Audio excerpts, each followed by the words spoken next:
जय श्रियो नमः सिद्धेभ्यः नमो अरिहन्ताणं नमो सिद्धाणं नमो आयर्याणं नमो वज्रायाणं नमो लोहे सवसाहुणम् मोक्षमार्गस्य नेतारं वेत्तारं कर्मभूभृतां ज्ञातारं विश्वतत्त्वानां वन्दे तद्गुणलब्धये।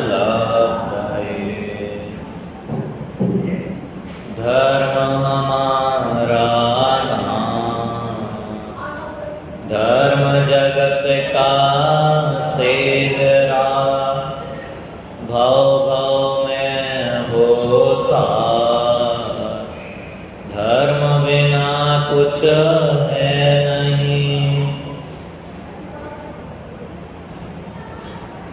10 धर्मों को समझने के क्रम में आज हम उत्तम त्याग धर्म का स्वरूप समझने वाले हैं।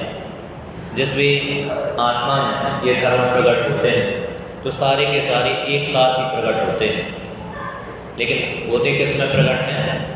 आत्मा में कि शरीर में? पर्व किस में प्रकट होते हैं? आत्मा में प्रकट होते हैं। इसलिए हमें जो भी धर्म आत्मा की हैं तो वे आत्मा में देखने चाहिए, शरीर में देखने की कोशिश नहीं करनी चाहिए। दादी, सम्यक चारित्र आत्मा का धर्म है कि शरीर का धर्म है? आत्मा का धर्म है। लोग देखते कहाँ हैं? शरीर के बाह्य आचरण में देखते हैं। हाँ, बाह्य आचरण को चारित्र बोल देते हैं, क्योंकि है आत्मा का धर्म तो मिलेगा कहाँ? आत्मा में मिलेगा।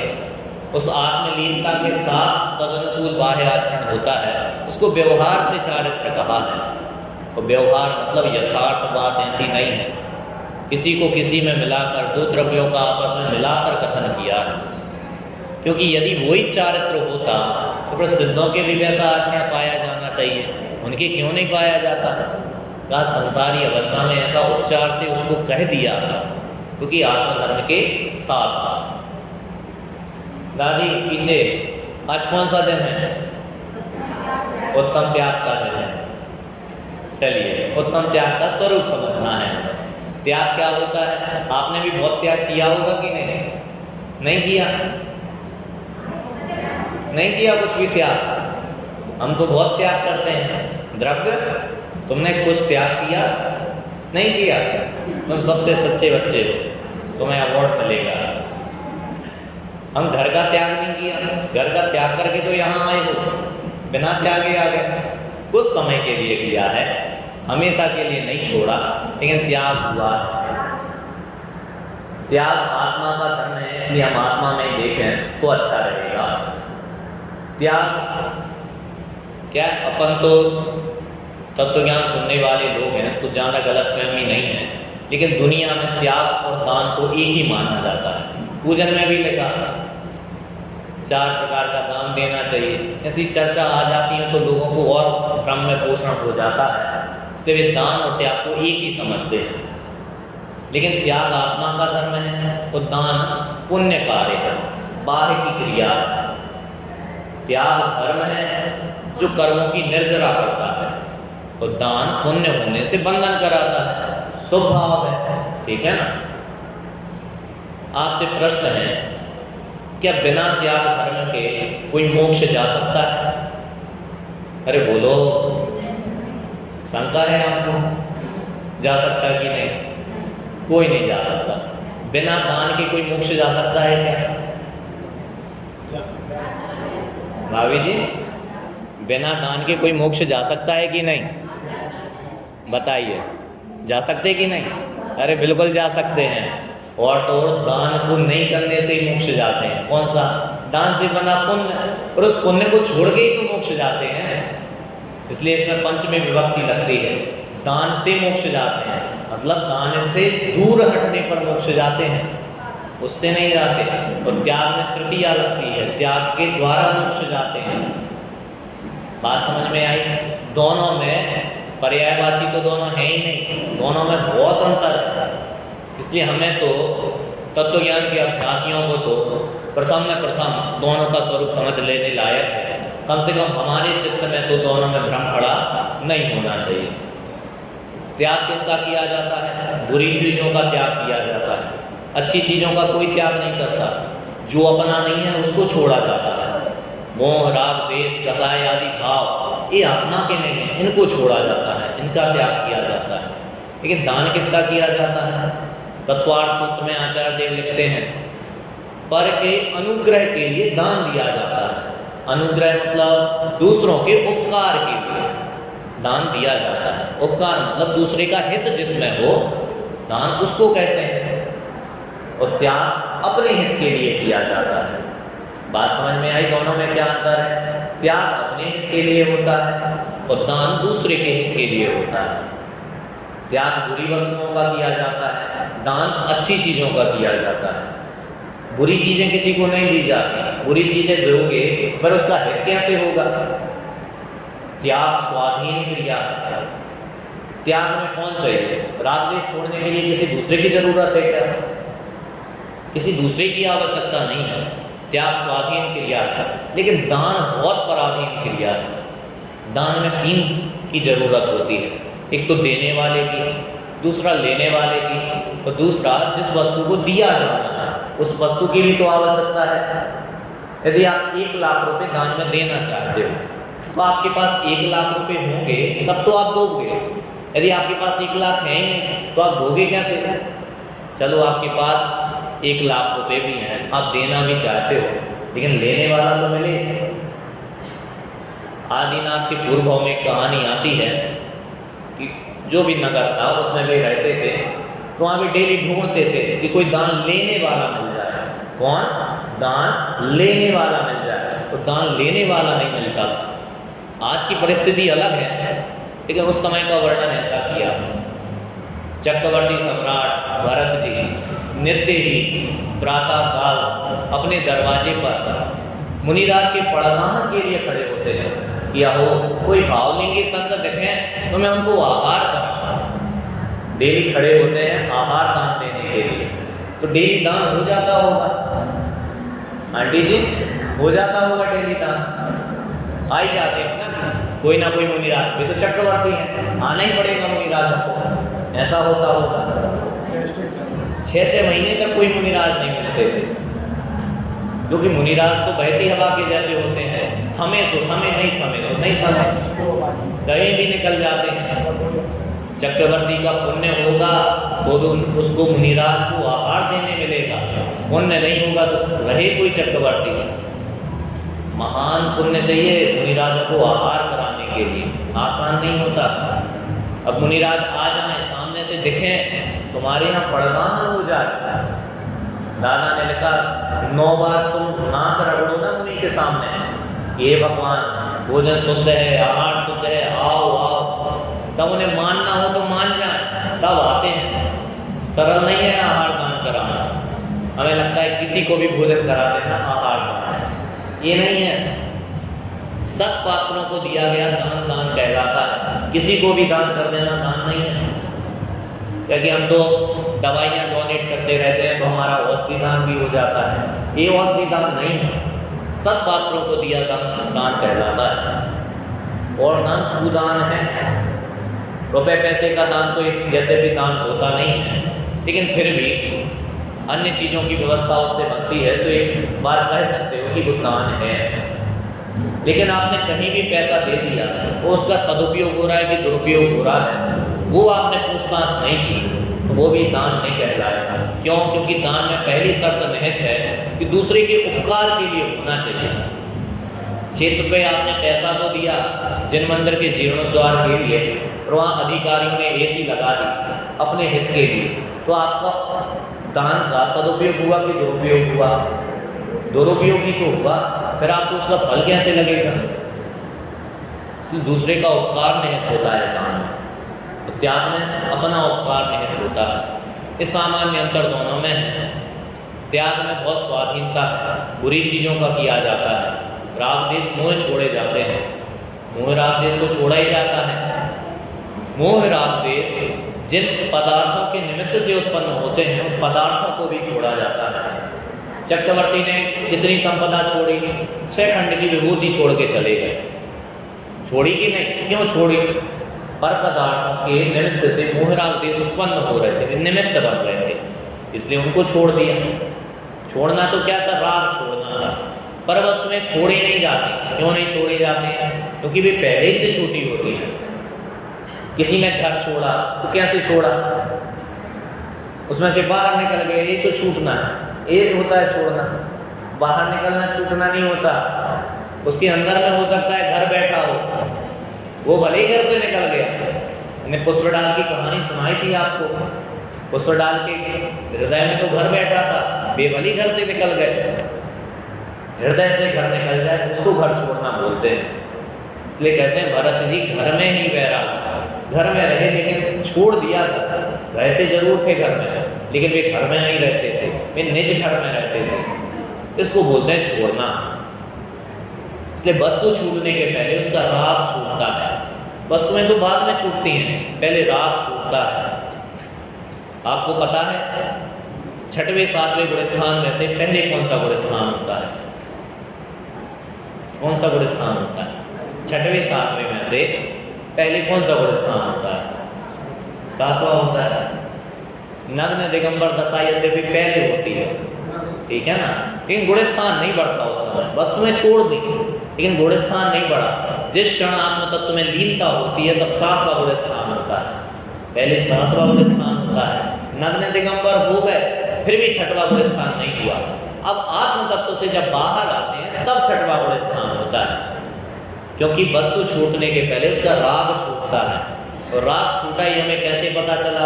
जब ये आत्म तत्व में लीन हो गए, इससे पता चला। बात समझ में आ रही है? इसलिए बाह्य वस्तुओं का छूटना लगा रहता है, लेकिन उनका राग छूटना जरूरी है। वस्तुएं लोग छोड़ देते हैं, राग नहीं छूटता, इसलिए छोड़ना का फायदा नहीं मिलता। अब तुमने नमक तो छोड़ दिया, जिंदगी भर नमक का ही विकल्प चला, तो फिर तुमने नहीं छोड़ा। कोई भी वस्तु है, यदि तुम्हें उन विकल्प सताते हैं तो फिर हमने त्याग नहीं किया। इस बात को याद रखना चाहिए कि त्याग कर्म के धारी महामुनिराज होते हैं, उद्दान उनके होता नहीं। वे कदाचित ज्ञान दान तो कर सकते हैं, ठीक है ना, अभय दान भी करते हैं जीवों को, लेकिन मुनिराज औषधि दान कैसे करेंगे किसी को? आप विचार कर सकते हो, मुनिराज औषधि दान कैसे किसी को करेंगे? यदि दान ही त्याग कर्म हो तो वे किसी को बताकर कि ये वाली औषधि खा लो, फिर तो उन्हें वैद्य बन जाना चाहिए था कि मुनिराज क्यों बने थे? बताइए। और आहार दान कैसे करेंगे भी बताओ? आहार दान कैसे करेंगे? भोजन बनाएंगे क्या? फिर दूसरों को खिलाएंगे? मुनिराज के जीवन में कैसे पालन होंगे? हम बात कर रहे हैं यदि दान ही त्याग हो तो मुनि जीवन में तो ये संभव नहीं है, ठीक है ना। ज्ञान दान भी अनायास होता है, सोच समझ के नहीं होता। धर्म के लोभी कोई जीव आवे और उन्हें विकल्प आ जाए तो कदाचित सुना दे, वरना नहीं सुना हुआ। स्वाधीन होते हैं वे। तुमने डेट फिक्स कर दी कि इस तारीख से इतने तारीख तक मुनिराज हमारे गांव में रहेंगे और 2 बजे से 3 बजे तक और सुबह 9 से 10 बजे तक उनका प्रवचन होगा। मुनिराज को पराधीन कर दिया तुमने, तो नहीं करते, स्वाधीन होते हैं वे। अभी कहा था बहती हवा से होते हैं, तुम हवा को बांध सकते हो क्या कि नहीं हवा तुम्हें तो हमारे गांव में चलना है और 10 दिन वहीं रुकना है? जैसे कैसे मुनिराज का जीवन है? मुनिराज को थोड़ी सी भी पराधीनता स्वीकार नहीं है। ये तो दिगंबर महामुनिराज हैं। तुलसीदास जी लिखते हैं रामचरितमानस में, पराधीन सपनम सुख नाही। पराधीनता में तो सपने में भी सुख नहीं है, तो असलियत में सुख कैसे हो जाएगा? यदि आपको 1 गिलास पानी किसी से मांगना पड़े ना, ऐसा लगता है कि काश हम ठीक होते तो उठ के खुद ले लेते। पराधीनता में अनंत दुख है। इसलिए मुनिराज इसीलिए बनते हैं कि पराधीनता उन्हें नहीं चाहिए।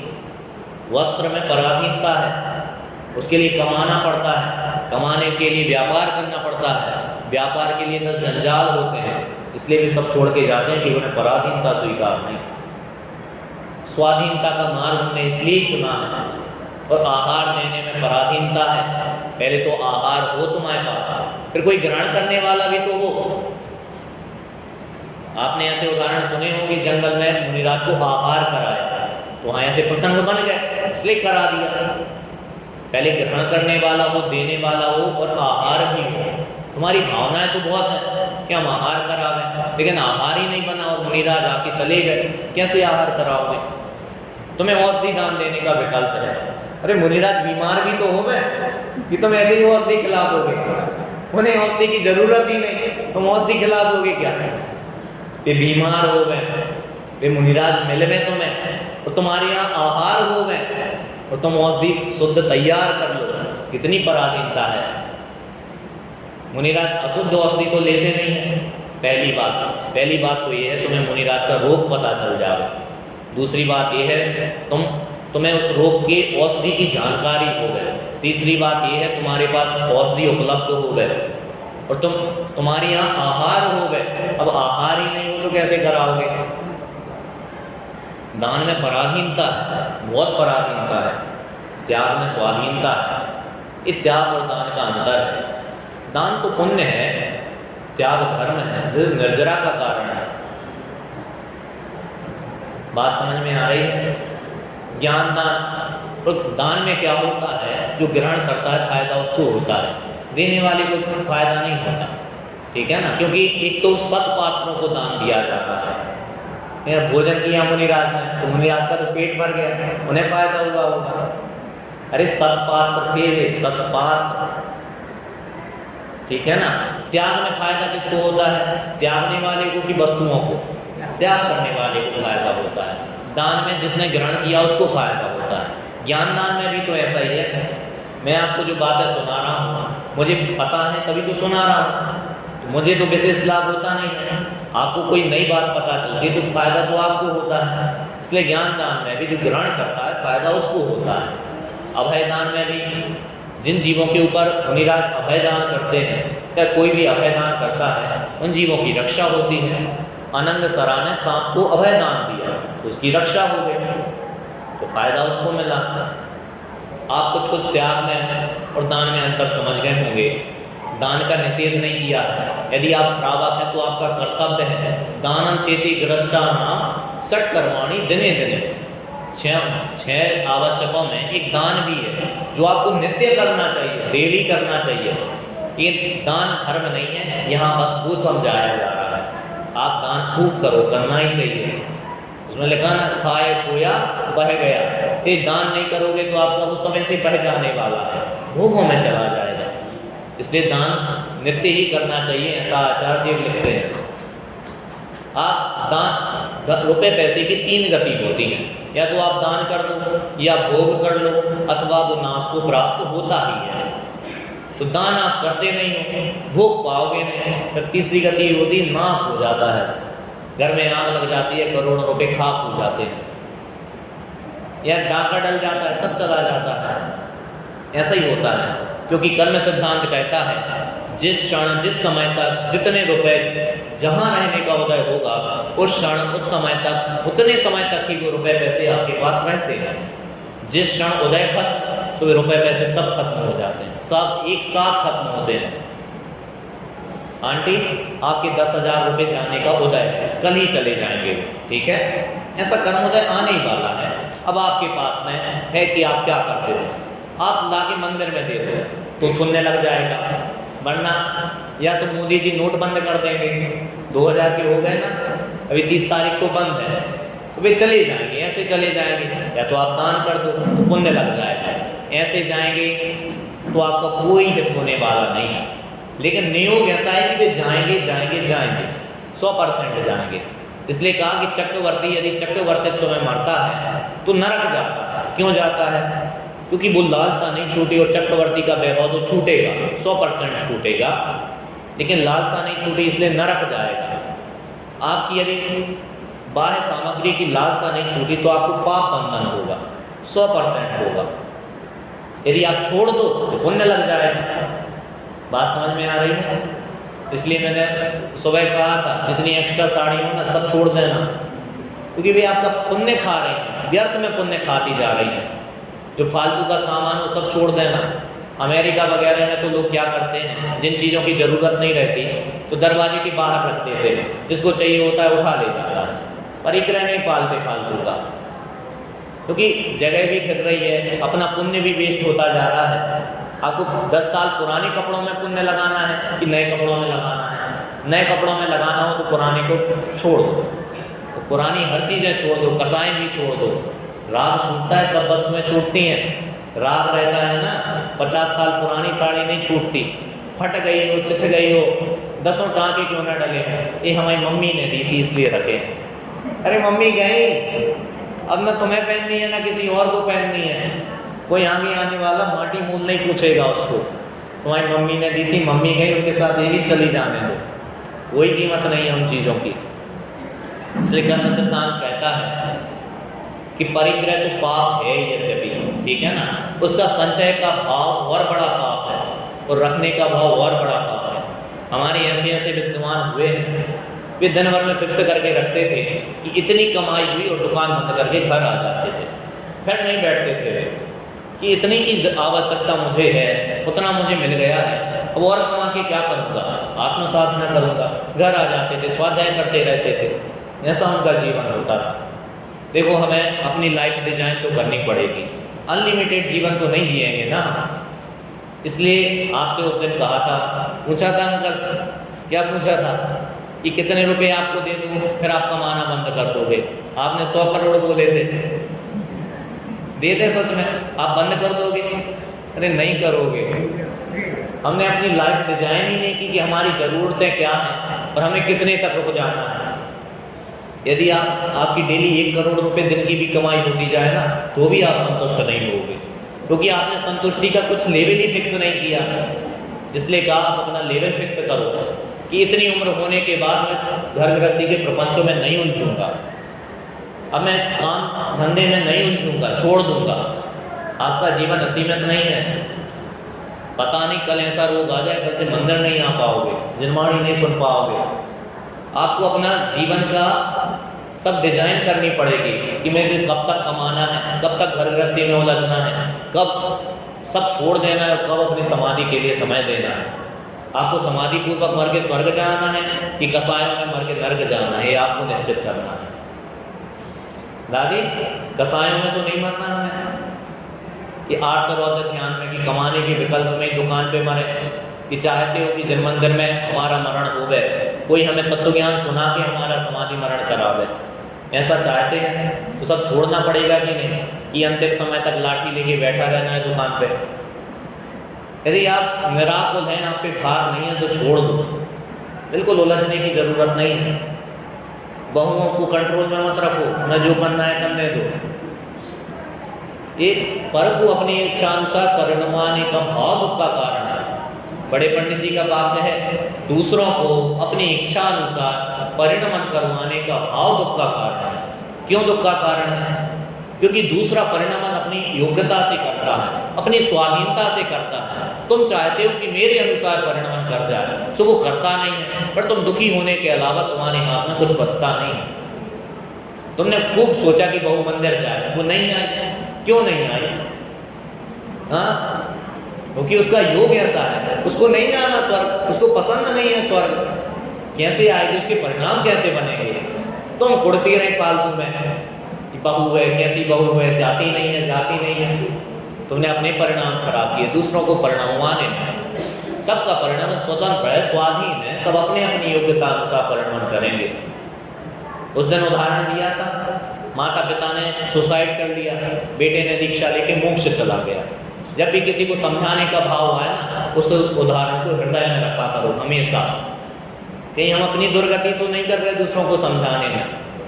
समझाओ, विकल्प आ सकता है, आपके हितैषी जन है, आपके परिवार जन है, कुटुंबी जन है, लेकिन लिमिट तक समझाओ। समझ जाए सो ठीक, नहीं समझे सो विकल्प नहीं करना। सबकी अपनी अपनी योग्यता है। भरत जी ने विकल्प नहीं किया कि मारीची को समझाएं, किसी ने विकल्प नहीं किया। अपना भाव थोड़ी खराब करना है दूसरों के चक्कर में। आप अपने माता पिता के चक्कर में, अपने भाई बंधुओं के चक्कर में अपना भाव खराब कर लेंगे, साथ कोई नहीं देने वाला, कोई साथ नहीं देता। आपके सगे संबंधी अनंत जीव सिद्धालय में विराजमान हो गए हमारे। आप सोच सकते हो आंटी, पिछले भाव के माता पिता आपकी मोक्ष चले गए और हम यहाँ बैठे, पिछली भाव की संतानें मोक्ष चली गई, हम यहाँ बैठे हैं। वे हमें क्यों नहीं ले गए? वे हमें ले जाते। हमारा तो बहुत भाव है कि हम बच्चों को एक खिलाएं, वो खिलाएं। दूसरों के लिए पाप मत करो, स्वार्थी रहो। मोक्ष मार्ग में स्वार्थी बनना श्रेयस्कर है। लोग दुनियादारी में स्वार्थी बनते हैं, लेकिन मोक्ष मार्ग में बनना चाहिए। मोक्ष मार्ग में वही एक रूप है। त्याग धर्म को समझना इसलिए जरूरी है। हम तत्वार्थ सूत्र के आधार से कर्म सिद्धांत को समझ रहे हैं। विगत दिनों में हम चर्चा कर चुके हैं 9 कर्म 9 कर है। क्या है 9 कर्म? क्या है 9 कर्म? 9 कर। 9 कर समझते हो ना? किसका नौकर है? पीछे आंटी, किसका नौकर है? अब तो बोली नहीं रही। किसका नौकर है? द्रव्य कर्म का नौकर है, ठीक है ना? अपना नौकर नहीं है। किसका नौकर है? द्रव्य कर्म का। जो जिसका नौकर होता है वो उसकी बात मानता है। द्रव्य कर्म का नौकर है, इसलिए द्रव्य कर्म की बात मानता है। द्रव्य नौकर में जानते हो क्या है? ये आपके वस्त्र, ये आपकी देह, आपकी बहू, आपकी सास, आपके पिता, बच्चे सब नौकर में हैं। आपके घुटने अंकल जी नौकर में है। वे आपकी बात क्यों नहीं मानते? आप तो जमीन में बैठना चाहते हो कि नहीं बात मानेंगे। क्यों नहीं मानेंगे? वे आपके नौकर नहीं है। किसके नौकर हैं? द्रव्य कर्म के नौकर हैं। और उस दिन डाइटिंग की बात की थी। डाइटिंग किसका नौकर है? द्रव्य कर्म का नौकर है। आप कितनी डाइटिंग कर लेना, पतले नहीं होगे। कितना ही खा लेना, मोटे नहीं होगे। क्यों नहीं होगे? केस किंग कितना ही डाल लेना, बाल झड़ने बंद नहीं होंगे। ये सब नौकर में है। इसका मालिक कौन है? द्रव्य कर्म मालिक है। तो हमने बात की थी कि हम नौकर को तो कुछ नहीं बोल पाएंगे, हम सीधा मालिक बदल देंगे। किसको बदलेंगे? मालिक ही बदल देंगे। हम मालिक खुद बनेंगे अपने। द्रव्य कर्म किसके अनुसार होते हैं? भाव कर्म के अनुसार होते हैं। हम भाव कर्म को चेंज कर देंगे, सब बदल जाएगा। विगत दिनों में हम बात करते हुए आए हैं, जैसे हमारे भाव कर्म प्रेजेंट में होते हैं, वैसे योग बन जाता है, वैसा प्रेजेंट बन जाता है, वैसा फ्यूचर बनता है, पास्ट वैसा सुधर जाता है। कर्मों को बदला था हमने, अपने वर्तमान परिणामों से भूत के भाव बदल गए, भूतकाल का द्रव्य कर्म बदल गया। भविष्य तो बनता ही है, वर्तमान भी बदल जाता है। आप किसी के प्रति अच्छे भाव रखते हैं, लोग आपके प्रति अच्छे भाव रखते हैं। आप दूसरों के प्रति द्वेष के भाव रखते हैं, लोग आपके प्रति द्वेष के भाव रखते हैं। आप विचार नहीं कर सकते। आपको दूसरों के प्रति करुणा आती है, लोगों को आपके प्रति करुणा आएगी। आपको यदि विकल्प आता है कि सारे जीव सुखी रहे, तो लोगों को आपके प्रति भी भाव आएगा। आपको यदि ऐसा भाव आता है कि मैं दूसरों का समाधि मरण कराऊंगा, तो लोग आपका समाधि मरण कराने आएंगे। इसलिए सबके प्रति अच्छे भाव रखना। कोई आपके प्रति कितना ही कलुषित क्यों ना हो। हमारे दिगंबर मुनिराजों को देखो, वही राजा श्रेणिक 500 शिकारी कुत्ते छोड़ दिए, उसने सर्प मार के मुनिराज के गले में डाल दिया। रानी चेतना ने उपसर्ग का निवारण किया, और जब आंखें खोली मुनिराज ने, तो दोनों से क्या बोला? धर्म वृद्धि अस्तु, दोनों के धर्म की वृद्धि हो। श्रेणिक की आंखों से आंसू बह गए। हृदय का जितना भी विकार था सब आंखों के माध्यम से निकल गया, गदगद हो गया वो। आप दूसरों के प्रति ऐसा क्षमा भाव धारण तो करो। बहू आपसे चिल्ला के बात कर दे, आप उससे भोजन की तो पूछो, कैसे अगले दिन से आपके बारे में नहीं पूछती। हम खुद कलुषित भाव हृदय में रखे रहते हैं और दूसरों से सोचते हैं कि ये मेरे प्रति भाव बदल देगा। शुरुआत अपने हृदय से करनी पड़ेगी, अपने परिणामों से करनी पड़ेगी, खुद बदलने पड़ेंगे, तब दूसरे बदलते हैं। ये निमित्त नैमित्तिक संबंध ऐसा है, परमाणु ऐसे होते हैं। आपने अनुभव किया, कुछ लोगों के साथ रहने से आपको बहुत अच्छा लगता है, कुछ लोगों के रहने से आपको बहुत बुरा सा फील होता है। ऐसा क्यों होता है? ये परमाणु होते हैं ना, ये भी बहुत इफेक्ट डालते हैं। इसलिए द्रव्य क्षेत्र काल भाव का प्रभाव कहाँ है? मंदिर में आके आपको किसी को मारने का भाव क्यों नहीं आता? नहीं आता। भोजन करने का भाव क्यों नहीं आता? क्योंकि यहाँ के परमाणु ऐसे हैं। घर में जाके पाप का भाव क्यों आता है? विषय भोगों में रमने का भाव क्यों आता है? ये द्रव्य क्षेत्र काल भाव का प्रभाव है। बात समझ में आ रही है? आप अपना द्रव्य शुद्ध कीजिए, अपने भाव शुद्ध कीजिए, परिणाम शुद्ध कीजिए, लोग आपके प्रति शुद्ध भाव रखेंगे। ऐसा ही नियोग है। क्या होता है, हमारे अंदर में जो होता है वही व्यक्त होता है। एक व्यक्ति हाथ में चाय लिए चाय पी रहा था। क्या पी रहा था? क्या पी रहा था? चाय पी रहा था। दूसरे व्यक्ति ने जाके उसको धक्का दे दिया, उसके हाथ से चाय गिर गई। क्या गिर गई? भाभी जी क्या गिर गई? चाय गिर गई। आपसे प्रश्न है, उसके हाथ से चाय क्यों गिरी? थोड़ा अजीब सा उदाहरण है लेकिन सही है, बताइए क्यों चाय क्यों गिरी? अरे बोलो। धक्का लगने से गिरी। अरे उसमें चाय थी इसलिए चाय गिरी। उसके हाथ में पानी होता तो पानी गिरता, चाय थी इसलिए चाय गिरी। आपसे आपकी सास ने बोला, अरे अभी तक सोती हो? आपको तुरंत गुस्सा आया। अब आपसे प्रश्न है, आपको गुस्सा क्यों आया? आपके भावों में गुस्सा था इसलिए गुस्सा आया। आपको ऐसा क्यों नहीं लगा, अरे सासू माँ कितनी हितैषी हैं, मुझे प्रातःकाल ही जगा दिया? ऐसा विकल्प क्यों नहीं आया? आ सकता है ना, क्यों नहीं आया? आपके परिणामों में जो होता है वो व्यक्त होता है। आपकी परिणति में जैसे भाव चलते हैं आपको वैसा विकल्प आता है, वैसे भाव आते हैं। हमें कोई टोकता है तो हमें बहुत अच्छा लगता है, किसी ने हमारी भूलें बता दी। धन्य है वे जीव जिन्हें अपने दोष दिखते हैं, और महाधन्य है वे जीव जो अपने दोषों को निकालते हैं। सबको दोष दिखाने वाले नहीं मिलेंगे। ये तो लौकिक में भी कहते हैं, निंदक निये रे राखिए आंगन कुटी छबाए, बिन साबुन पानी बिना निर्मल करे शोभाए। अरे निंदकों की तो अपार महिमा है, वे निंदा कर करके हमारे दोषों को निकाल देते हैं, बिना साबुन और पानी के हमें साफ स्वच्छ कर देते हैं। अब तो साबुन से पानी से कपड़े धोते हो, मैं ऐसे ही धो देते हैं।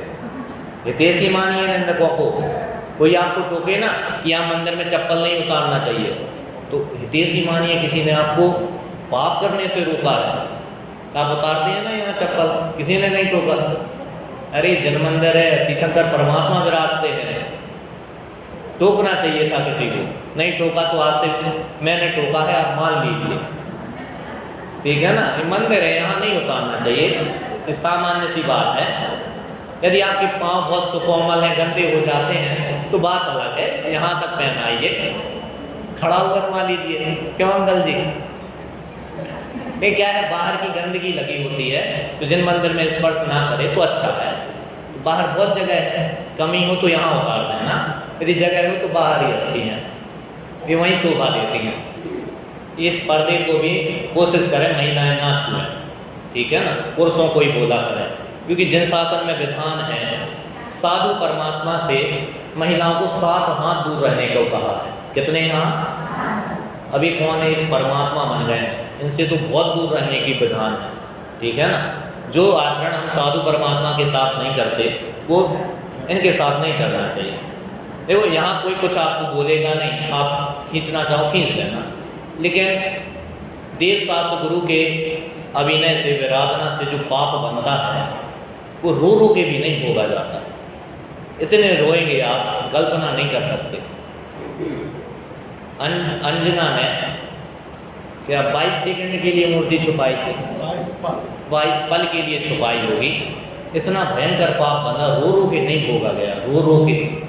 आप कल्पना कर सकते हो, किसी गर्भवती नारी को जंगल में छुड़वा दिया, जंगल में, भयंकर जंगल में।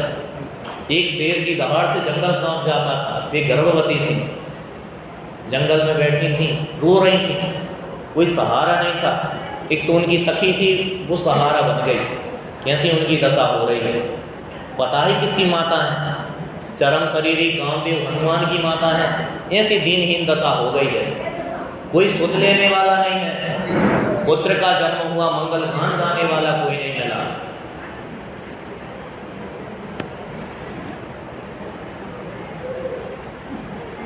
हनुमान का जन्म हुआ, उसी भाव में मोक्ष जाने वाले हैं, कोई मंगल गाने वाला नहीं है।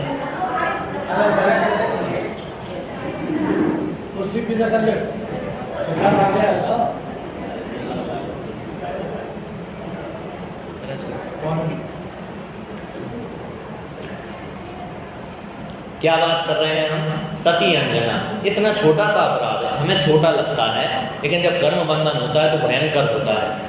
उदय में आता है तो हमें पता नहीं चलता। इसलिए क्या है, विवेक का धर्म है ये जैन शासन। यहाँ हर चीज़ जनवाणी में लिखी नहीं मिलेगी, ना आपको हर कोई कहेगा। आपको यदि पाप बंधन नहीं करना है तो अपना खुद का विवेक रखा कीजिए, ठीक है। अशुद्ध वस्त्र पहनकर नहीं आवे, अशुद्धि से जितने बच सके उतने बचबे, भगवान को पीठ नहीं दिखावे, आदि बहुत बातें हैं। ये हर बातें कोई बताएगा नहीं, आपको खुद सावधानी रखनी पड़ेगी। इसलिए बात कही है, आप बहुत समझदार हैं, आप समझ गए होंगे। लेकिन पाप समझ लीजिए, छोटा सा पाप बहुत भयंकर फल देता है, ठीक है ना। उनने तो शायद किसी प्रयोजन बस कर दिया होगा, लेकिन जब भोगने का समय आया तब भोगा नहीं गया, आंखों में आंसू आ रहे हैं। यद्यपि सती अंजना तत्व ज्ञान की धारी हैं, ऐसे नहीं है, ढुलमुल नहीं है कि तुरंत कर्मोदय आए तो रोने बैठ जा रहे, फिर भी ऐसी अपार वेदना। करें तो क्या करें। एक तो पति देव ने सहारा नहीं दिया, इतने वर्षों बाद जब पति ने सहारा दिया तो घर वाले ही जुदा हो गए, सास ने घर से निकाल दिया, अपने मायके से गेट लगा दिए। पता है, जहाँ की वो थी, जहाँ उनके पिताजी रहते थे, नगर के गेट नहीं खुलवाए, गेट से ही बोल दिया कि उसको वापस भेज दो, कलंकित होके आई है। तो जंगल में चली गई, कोई रास्ता नहीं था। जंगल में गुफा में एक प्रतिमा विराजमान थी, उसकी आराधना करती थी, वहीं हनुमान का जन्म हुआ। कोई मंगल गान गाने वाला नहीं मिला। आपके साथ ऐसी परिस्थिति नहीं है, इसलिए हमें बहुत सावधानी रखनी चाहिए, अपने परिणामों को निर्मल रखना चाहिए। ये जैन शासन है, थोड़े में महापुण्य बनता है तो थोड़े में महापाप का भी बंधन होता है। हम बात कर रहे थे कि चाय क्यों गिरी भाई, पर्व, हाँ, चाय थी इसलिए चाय गिरी। हमारे परिणामों में कलुषता क्यों आई, हमें क्रोध का भाव क्यों आया, हमें मान का भाव क्यों आया। सब लोग जमीन पर बैठे थे, हमें कुर्सी पे नहीं बिठाया, हमें बुरा लग गया। मैं तो इतना बड़ा व्यक्ति, मुझे कुर्सी पर नहीं बुलाया, मुझे मंच पर नहीं बुलाया, कि ठीक नहीं किया अंकल जी आपने, बहुत अन्याय किया, मैं तो आऊँगा ही नहीं कल से मंदिर। हमें ऐसा भाव क्यों आया। हमने उस दिन चंदन सेठ का उदाहरण दिया था, राजा को ऐसा विकल्प आ गया इसको फांसी दे दो, फिर बाद में परिणाम बदल गया, हो सकता है इसके पैर दुख रहे हो, ऐसा भाव क्यों नहीं आया। बात समझ रहे हो। कोई मंदिर में नहीं आया, आपको तुरंत विकल्प आया, ये तो ऐसे ही हैं, आते ही नहीं मंदिर। आपको ऐसा विचार क्यों नहीं आया, हो सकता है बीमार हो गया हो सकता है किसी की तबीयत खराब हो गई हो, चलो जाके पूछ ही लेते हैं, कोई घर में दिक्कत तो नहीं है, ऐसा भाव क्यों नहीं आया। क्योंकि आपकी परिणति ऐसी हो गई। परिणति जानते हो, एक क्षणिक परिणाम नहीं है, आपने अपने परिणामों का स्तर ही ऐसा बना लिया है कि आपको वात्सल्य का भाव नहीं आता। कोई मंदिर लेट आया, डेली नित्य टाइम से आता था, कोई लेट आया एक दिन, आपको ऐसा विकल्प क्यों नहीं आया कि क्या कारण रहा होगा कि आज लेट हो गया। दूसरे के स्वास्थ्य को पूछने का विकल्प क्यों नहीं आया। आप में से आप बताइए कितने लोगों ने अपने रिश्तेदारों से पूछा कि उनकी आत्मा आराधना कैसी चल रही है। नहीं पूछा होगा किसी ने। हमें पता है वे तो भ्रष्ट हैं, वे तो तब तो कुछ सुनते नहीं हैं, उनकी तो दुर्गति होने वाली है। वे सुने या नहीं सुने, आपकी परिणति तो निर्मल होनी चाहिए। आपको ऐसी बातें पूछो कि तुम्हारी आत्मा आराधना कैसी चल रही है, धर्म कैसा चल रहा है, ये धर्म का पर्व है, कहीं अधर्म तो नहीं हो रहा है। हमारे परिणाम तो ऐसे होने चाहिए। यदि नहीं हो रहे हैं तो हमें अपनी परिणति बदलनी पड़ेगी, क्योंकि यदि परिणति नहीं बदली तो हम पता नहीं कि हमारे परिणाम कैसे होते रहेंगे। और फिर धक्का लगेगा तो क्या गिरेगी, अरे बोलो, चाय ही गिरेगी, गर्मा गर्म, जो हमें ही जला के रख देगी। यदि आप चाहते हो कि शीतल जल गिरवे तो अपने पात्र में क्या रखना पड़ेगा, शीतल जल ही तो रखना पड़ेगा। धक्का बारंबार लगेंगे, एक क्षण ऐसा नहीं आएगा कि आपको धक्का नहीं लगे। इस संसार कहते ही उसे हैं जहाँ नित्य ही धक्के लगते हैं। दो लोग आपको डेली बुराई करेंगे, दो लोग आपकी डेली प्रशंसा करेंगे। ये दो लोग होते कहाँ हैं, हमें तो उन दो लोगों से मिलना है जो हमारी बुराई करेंगे, उनको तो हम साइड कर देंगे, जो हमारी प्रशंसा करेंगे उनको हम पास में रखेंगे। कहाँ मिलेंगे ये दो लोग, भाभी जी कहाँ मिलेंगे? आसपास आपके घर में होते हैं, आपके साथ ही होते हैं वे दो लोग, कहीं और से नहीं मिलते। आपके पति ही आपसे बोलेंगे कि चाय बनाओ फिर मंदिर जाना, आपको क्रोध आ जाएगा। कैसे व्यक्ति हैं, मैं मंदिर जा रही हूँ और उन्हें चाय बनाने की पड़ी है, होगा कि नहीं? आपको साम्य भाव रखना पड़ेगा और इस तत्व ज्ञान के बल पर आएगा। देखो, जिनका जैसे भाव होते हैं उनको वैसे आए बिना नहीं रहते, लेकिन हमारे भाव हमारे कंट्रोल में होने चाहिए। आपको सुखी होना है तो आपका नियंत्रण, आत्मानुशासन होना चाहिए। आपके परिणामों पर आपका कंट्रोल होना चाहिए। दूसरों के हिसाब से परिणाम मत बनाओ। किसी ने आपको गधा बोल दिया, आप गुस्सा आ गए, तो फिर तो आप उस गधे शब्द के अधीन हो गए ना, कि जब जब कोई आपसे गधा बोलेगा आपको गुस्सा आएगा। इसलिए बच्चों को चिढ़ाते हैं ना कोई लोग, तो बच्चे रो रो के आते हैं कि भाई साहब ये मुझे ऐसे चिढ़ाते हैं, ऐसे चिढ़ाते हैं। तो सब एक ही बात बोलते, तुम मत चिढ़ा करो तो नहीं चिढ़ाएंगे। तुम चिढ़ते हो इसलिए तुम्हें चिढ़ाते हैं, तुम नहीं चिढ़ोगे तो नहीं चिढ़ाएंगे। उन्हें जब लगता है कि ये चिढ़ रहा है तो तुम अपने नाम से नहीं चिढ़ते, इसलिए वे तुम्हारे नाम से नहीं चिढ़ाते। उल्टे सीधे नामों से क्यों चिढ़ाते हैं? क्योंकि तुम चिढ़ जाते हो। ऐसे जिन बातों से तुम्हें क्रोध आता है वे बात करते हैं इसलिए कि तुम्हें गुस्सा आ जाए।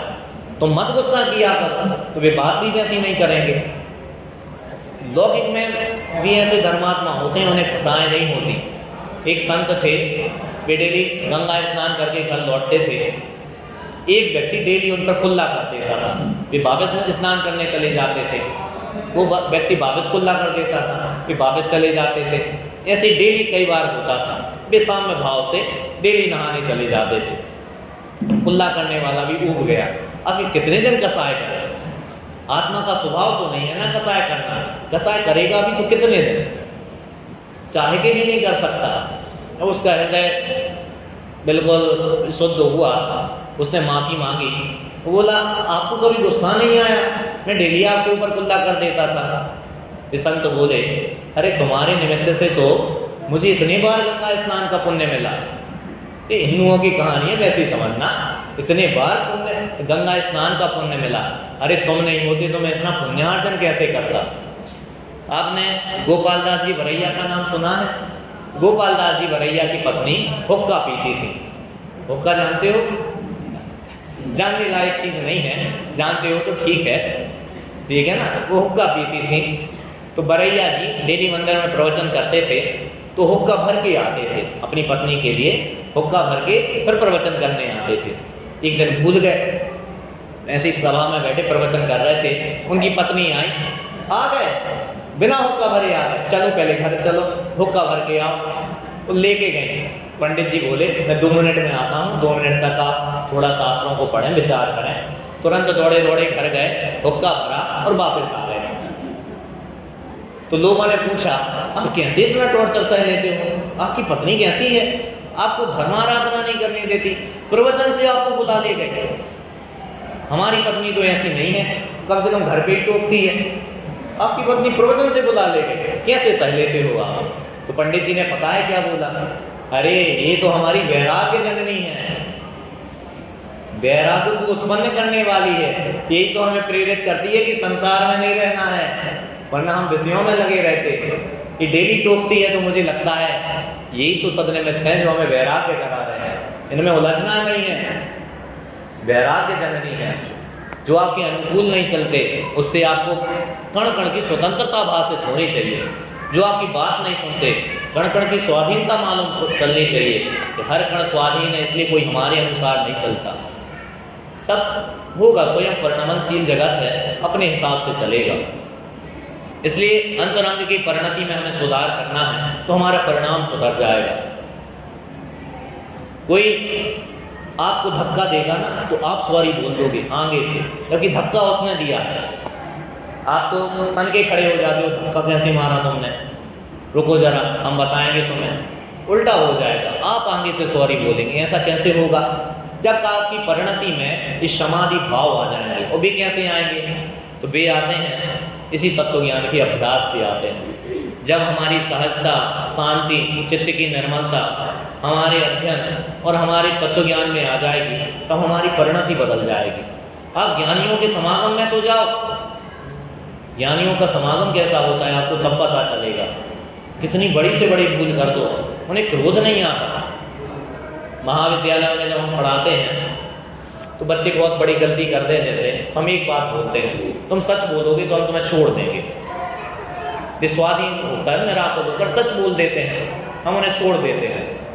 तब वे सच बोलना सीख जाते हैं कि सच बोलने से दुनिया में भी हित होता है, असत्य बोलने से हम कदाचित बच जाते हैं, लेकिन हमारे दोस्त नहीं निकलते। इसलिए छोटी छोटी गलतियों में छपाना नहीं चाहिए। गलती हो जाती है, मानवीय स्वभाव है, लेकिन उनको निकाल देने में ही हित है। टोडरमल जी साहब लिखते हैं, अपने परिणामों को संभालना, क्योंकि वे संभलेंगे तो आपका कल्याण हो जाएगा। एक कार्माण वर्गणा निरंतर हमें ग्रसित कर रही है, आत्मा से चिपकती जा रही है। परिणति नहीं सुधरती, इसलिए परिणाम नहीं सुधरते। इसलिए परिणति को सुधारने का उद्यम करना चाहिए। हो सकता है आपको थोड़ी देर में समझ में आए, किसी ने आपको डांटा, आपको तुरंत गुस्सा आ गया, थोड़ी देर आप बैठे, फिर अपना कर्मोदय विचार किया तो आपको सामने भाव आ गया कि मुझे गुस्सा नहीं करना चाहिए था, मैंने गलत बोल दिया। हो सकता है कोई बात रही हो, बहुत देर से प्यासे बैठे हो, इसलिए हाइपर हो गए, हो सकता है कोई बात, थोड़ा टाइम लगा आपको, लेकिन आप वापस आ गए, ठीक है ना, पश्चाताप कर लिया तो आपका पीछे का जो बैलेंस बिगड़ा था वो वापस ठीक हो गया। लेकिन धीरे धीरे तत्व ज्ञान के अभ्यास से ऐसे क्षण आएंगे कि आप तुरंत कभी क्रोध नहीं करोगे, तुरंत ही साम्य भाव धारण कर लोगे, जैसे महामुनि राज करते हैं। ये तत्व ज्ञान पढ़ने वालों के जीवन में नहीं आएगा तो किसके जीवन में आएगा? आपको पता है लौकिक में ऐसे लोग होते हैं, वे गुस्सा नहीं करते, उन्हें मान कसाय नहीं होती, करोड़ों रुपए दान देते हैं तो गुप्त दान कर देते हैं, किसी को बताते तक नहीं है। और तत्व ज्ञानियों में इतनी कसाय शोभा नहीं देती, छल कपट नहीं करते वे, जितने रुपए का माल खरीदा तो 10% का मुनाफा लेके ही बेचते हैं। ऐसा नहीं कि सीधा दुगने में बेच दिया, किसी भी भाव पे बेच दिया। लौकिक में इतनी नैतिकता रखते हैं, लोभ नहीं करते कि किसी का घात हो जाए तो भी कमाई करनी है हमें, तो जैसे बने तैसे, किसी का अहित हो गए तो भी वैसे काम नहीं करते, भले करोड़ों रुपए क्यों न चले जाए। सी लौकिक में नैतिकता होती है, बात समझ रहे हो? किसी नौकर आदि से गलती हो जाए तो चिल्लाते नहीं हैं, शांत रहते हैं। हो सकती है गलती हो गई हो, कदाचित कोई अपराध कर दिया हो। सूरत में एक व्यक्ति हैं, उनका जो ड्राइवर था, ड्राइवर उनकी माताजी को कहीं ले जा रहा था, फिर माताजी उतरी और पीछे कार के पीछे तरफ हो गई। उस ड्राइवर के कारण उनकी माताजी की डेथ हो गई, उसने गाड़ी चढ़ गई धोखे से। अब उस व्यक्ति को कितना क्रोध आया होगा। हमने जिस व्यक्ति को अपने यहाँ 10 सालों से रखा, ड्राइवर के रूप में उसकी आजीविका फिक्स की, उसको परिवार जैसा रखा, उसी ने हमारी माताजी को मार दिया। उसको ऐसा भाव आया होगा, क्योंकि एक्सीडेंट तो उसी के कारण हुआ, लेकिन उन्होंने उसको निकाला नहीं, अपने परिवार के जैसा आज भी रखा हुआ है। मात्र इस कारण से गलती हुई है, कोई जानबूझ के नहीं किया है, इसलिए इसका अपराध नहीं है। आप सोच सकते हो आप में है इतनी उदारता कि आपके परिवार के व्यक्ति का कोई एक्सीडेंट कर दे, वो मरण को प्राप्त हो जाए और आपको आपकी आंखों के सामने रहे और आपकी आंखों में चुभे नहीं, है इतनी सहनशीलता। आपके बच्चे को टीचर मार देता है तो आप टीचर के दुश्मन बन जाते हैं, जबकि उसने आपके बच्चे को हित मार्ग में लगाने के लिए पीटा है। लोग तो FIR करा देते हैं आजकल, आग बबूले हो जाते हैं। और तो टीचर की तो छोड़ो, आजकल तो परिवारों की बहुत दीनहीन दशा है। चाचा ने अपने भतीजे को डांट दिया तो मम्मी नाराज हो जाती है, क्यों डांटा, तुम्हें क्या लेना देना, जो करता है सो करने दो। तो उनके कोई हितैषी नहीं होता, इसलिए कहा धन्य है वे जी जिनके दोष बताने वाले लोग हैं। ऐसे लोगों के कोई दोष नहीं बताता, अरे जाता है तो जाने दो, हमारा क्या बिगड़ जाएगा, हमें भोगने पड़ेंगे वे दोष। इसलिए बहुत सावधान रहना। एक और बात, अंतिम बात यही है, हमें दूसरों के कर्म का उदय मिलता है क्या? आपसे ही प्रश्न है, दूसरे का कर्म उदय हमें भोगना पड़ता है क्या? नहीं भोगना पड़ता। सोच लो, बहुत सोच समझ के बोलना, नहीं भोगना पड़ता। आपकी सास ने आपको हीरे जवाहरात नहीं दिए, इसलिए भोग रहे हो गया, दिए हैं कि नहीं? अरे शादी में तो दिए होंगे, उनका पुण्य आप भोग रहे हो कि नहीं भोग रहे? आपके पिताजी ने आपको दुकानदारी नहीं दी, जमा जमाया धंधा नहीं दिया, उनका पुण्य आप भोग रहे कि नहीं? दादी के परिणामों से मंदिर बन गया, उनका पुण्य आप भोग रहे कि नहीं? अब बताइए, दूसरों का पुण्य हम भोगते हैं कि नहीं? नहीं भोगते। बहुत लोगों की ऐसी भावना होती है कि हम बहुत कमा के रख जाएंगे तो बेटे को निश्चिंत कर देंगे। आपका पुण्य बेटा भोगेगा क्या? बताइए, आप कितनी कोशिश कर लोगे कि वो भोग ले गए? लौकिक में कहावत आती है, पुत्र सपूत तो क्यों धन संचय, पुत्र कपूत तो क्यों धन संचय। यदि पुत्र योग्य है तो आपको कमाने की जरूरत नहीं है, वो कमा लेगा, निश्चिंत रहें, निराकुल रहें, क्यों पाप करते हो? यदि पुत्र कपूत है, वो पुत्र है, तो क्षण भर में गवा देगा, कितना ही ढेर लगा के रख जाना, कोई काम नहीं आता। जो अनुभवी लोग हैं उन्होंने ऐसे जीवन में उदाहरण देखे होंगे, जुए में पैसा लगाया, सब कुछ खत्म कर दिया। आज ऐसी हालात है कि दूसरों से मांग मांग के खाना पड़ता है, सब नष्ट कर दिया। तो आप दूसरों का पुण्य भोगते हैं कि नहीं? आपको ऐसा लगता है कि हम बच्चों को खिला देंगे? पंडित जी, आज तो क्या है, रात हो गई, रोटी बची नहीं थी, मैंने अपने हिस्से की रोटी अपने बच्चे को खिला दी। अपने हिस्से की रोटी माताएं खिलाती हैं कि नहीं? अपने पतिदेव को खिला देती हैं, खुद भूखी रह लेती हैं।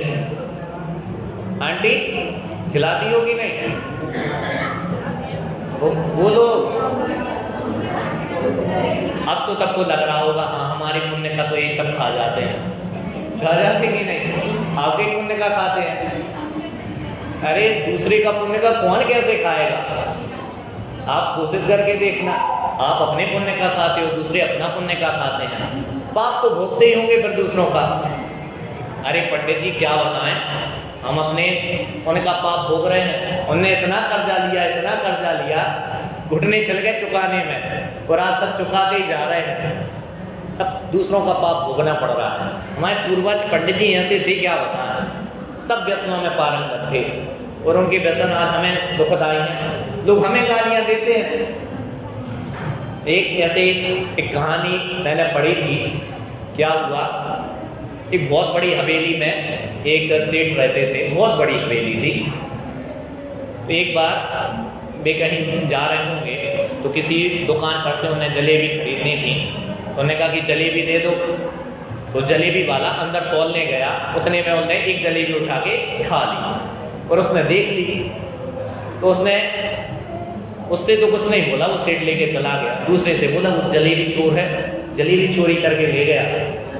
अगले दिन किसी और ने फैलाई, दूसरे ने बात बोली, वो जलेबी चोर है वो सेठ, वो हवेली वाला। धीरे धीरे सारे नगर में बात फैल गई, वो सेठ है ना हवेली वाला, वो जलेबी चोर है, वो जलेबी चोर है।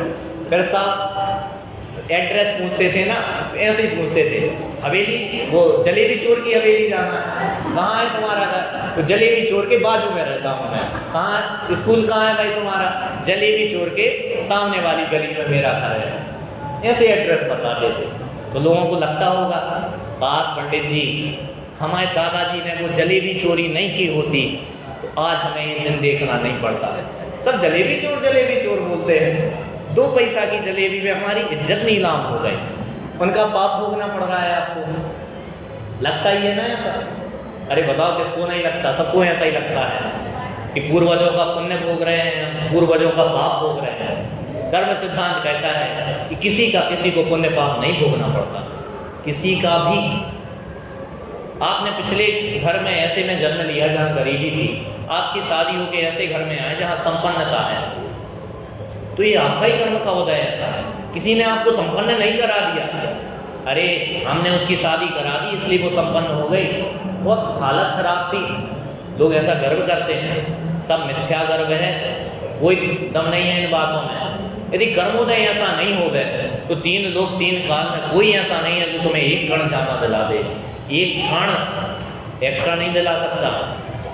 त्रिलोकीनाथ परमेश्वर कुछ क्षण में तीनों लोकों के द्वारा पूजित होने वाले हैं। देवताओं हर समय आ जाते थे उत्सव मनाने। 6 महीने तक आहार के लिए निकले, किसी ने आहार की विधि क्यों नहीं बता दी? आपको पता है? तीर्थंकर के साथ खेलने के लिए भी देवता आते हैं, सब वस्त्राभूषण उनके स्वर्गों से आते हैं। वैराग्य के निमित्त तो दिला दिए इंद्र ने, नीलांजना की मृत्यु हो गई, आदिनाथ को वैराग्य आ गया।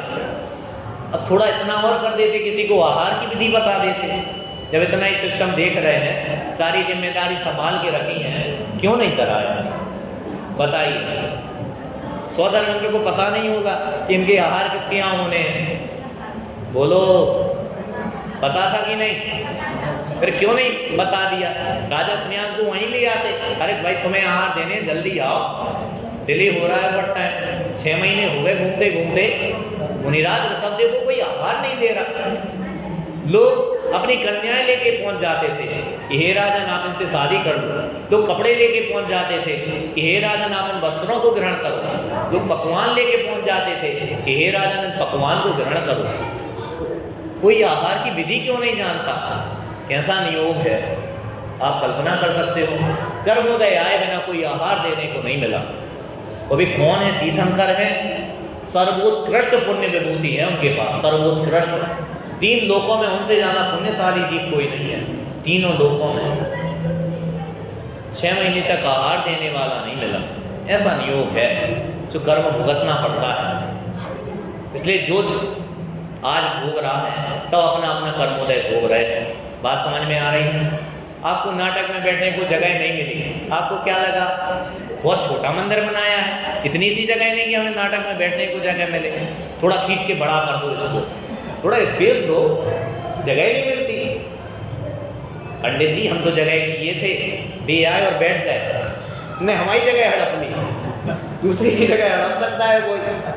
आप बताओ भाभी, आपका फिक्स है कि नहीं आप नाटक में कहाँ बैठोगे? हाँ फिक्स है, हमने तो एक सीट आगे रख ली है, हम वहीं बैठेंगे। अरे सबका फिक्स है कि कौन कहाँ बैठेगा। आकाश द्रव्य का एक एक प्रदेश फिक्स है। कौन नाटक करने वाला, कितने समय पर, कितने मिनट पर, कौन सा डायलॉग बोलेगा, किसकी जबान लड़खड़ा जाएगी, किसका माइक डिस्टर्ब कर जाएगा, सब फिक्स है।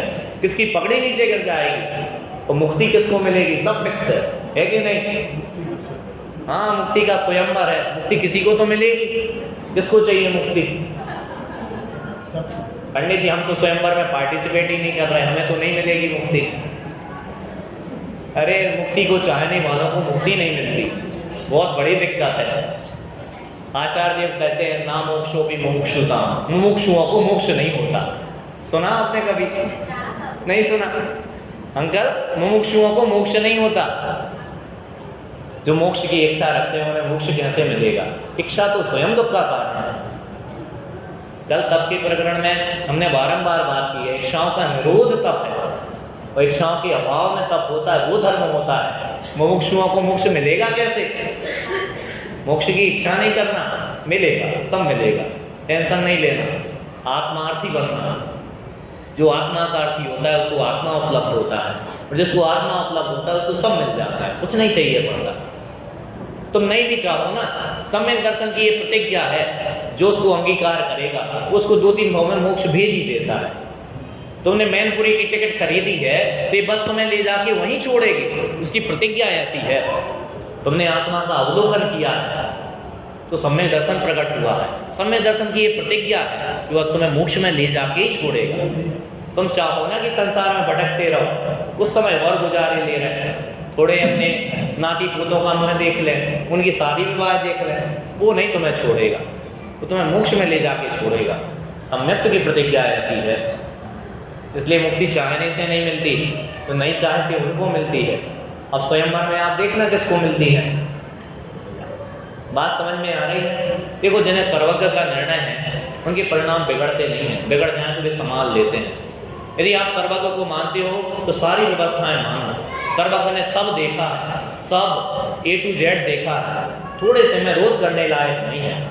थोड़ी कोई आपको पूछे नहीं तो रोज नहीं करना, परिणाम कलुषित नहीं करना। कोई पानी को नहीं पूछे, कोई बैठने को नहीं पूछे, कितनी छोटी छोटी बातों में परिणाम खराब कर लेते हैं। विचार करना कि अपना मनुष्य पर्याय ऐसे व्यर्थ गवा देने के लिए नहीं है, कौड़ियों के भाव बेच देने के लिए नहीं है। यदि आप ऐसे परिणाम खराब करते हो ना कि उनने हमसे पूछा नहीं, हमें जवाब नहीं दिया। पंडित जी हमने उनसे ऐसी हाथ जोड़ के जय जिनेंद्र की थी, जय जिनेंद्र वे तो आंसर ही नहीं देते हम। अब इतनी छोटी बात में बिल्कुल विचलित हो गए।